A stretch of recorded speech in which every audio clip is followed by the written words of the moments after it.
Hi guys, welcome to day 3 of the online classes. Today what we're going to do is we're just going to go through, do a video presentation on more wave stuff, and then I'll put some more questions up online that you can answer that are going to have to do with this actual presentation itself. So picking up from yesterday, talking about waves itself, first thing we want to talk about is the idea of medium and what a medium is.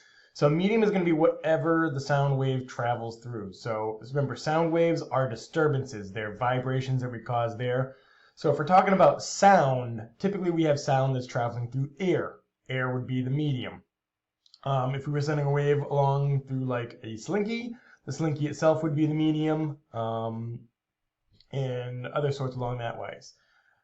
So when we're talking about the medium itself too, especially when we're dealing with air, remember, the actual material does not move from one location to another. It moves back and forth, but it doesn't move completely along. So what it's doing is actually passing along the energy itself. Now with waves, there's two main ways that we send waves, and two types of waves out there. First one's called transverse. So if you look right here, where's my mouse cursor? There we are. Can I see it? Of course I can't. You guys can, oh, there we go. Okay, so if we look right here, you can see it's moving up and down at right angles. Basically, it's like the idea if you're shaking any sort of slinky. All right, so the transverse wave is whenever you're moving the medium of the wave at right angles. And most of the time when we're looking at waves, this is kind of what we show them as, up and down, up and down. So if you think about like ocean waves, you think about electrical waves, stuff like that, those are all transverse waves itself. Now, longitudinal waves are a little different. You'll notice right here, sound is one of these types of waves. You'll see we have areas of compression. So this is like where we have a speaker going off. What the speaker is doing is it's actually pushing the air together and making a compression. All right, and these little compressions are what are being sent along in the air itself. It keeps on sending it through particles, particles, particles. And remember, this sound, this air that's being compressed, that air that's being compressed right in front isn't the air that you're going to get at your ear. What you're going to get is you're going to get the air that's actually bouncing back and forth. So you're not actually moving any particles from that beginning to the end. And here's the other thing. In the middle, you're also going to get these things called rarefactions. All right, these rarefactions are basically where you have lesser pressure. So you have areas of high pressure, which are compression, areas of low pressure, which are rarefaction. Here you can see again, this is using slinkies. You can see compressions, rarefactions, compressions, rarefactions, and the wavelength is going to be between these two parts right here. Now, next fun part going into the idea of interferences. So interferences are when you have waves that interact with one another. Let's say, for example, we're dropping two rocks in the water. What you're going to get is you're going to get this interesting interference pattern in between here. All right, all different intermingling of waves have this. It's just some of them are more easily visualized than others. There are two main types of interference. The first one is something called constructive interference. If you ever have a stereo system, this is what's actually happening with that. Now, you have two waves exactly the same size, exactly the same shape. All right, their crests are at the same location as one another.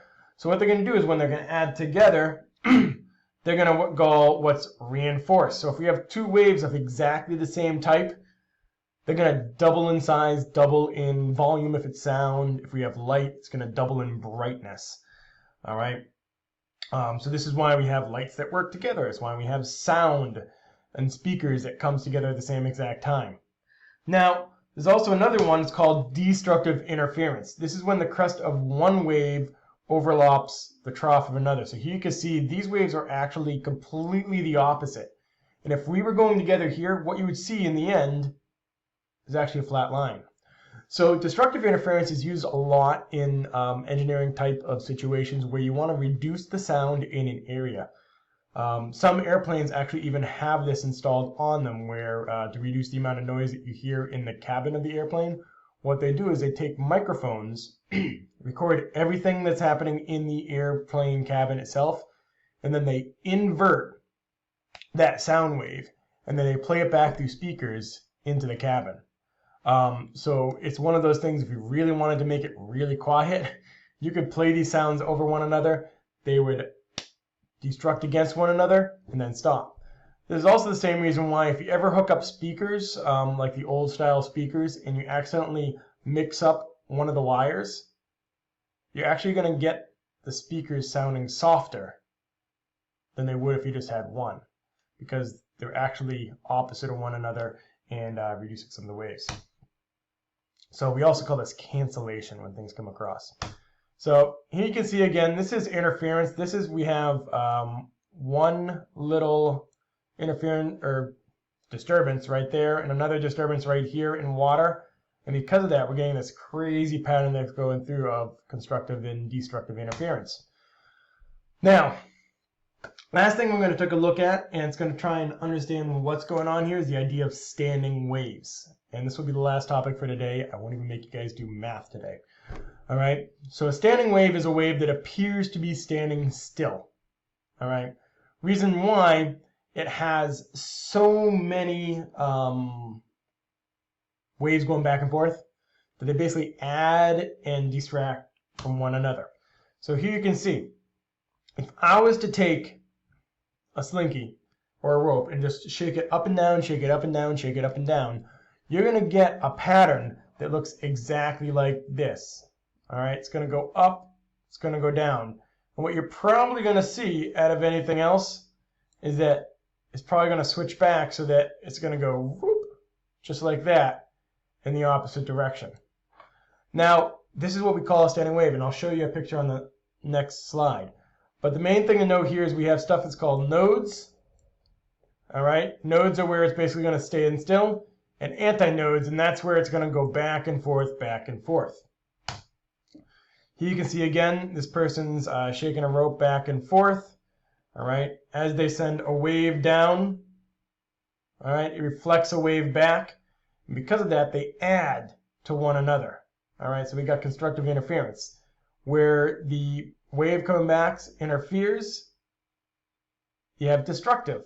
So here you can see that destructive, where it cancels out. So that's where you get the node. All right. And so when you're going back and forth, this is what you're going to get with a standing wave. I know it's probably kind of hard to understand just taking a look at it, but here's kind of what you can see going on with it. All right. When you have that standing wave, you're going to see it come back and forth, back and forth, back and forth. And this is essentially what's happening. You're having this constructive and destructive interference as it goes through. All right. I'm going to stop it there today because we're at 8 minutes. I'll put up some questions up online. If you have any questions, let me know. Also, if you've listened this far, the secret answer is 85. All right. Again, the secret answer is 85, and you'll understand what I mean when you read the questions. Thanks. Bye.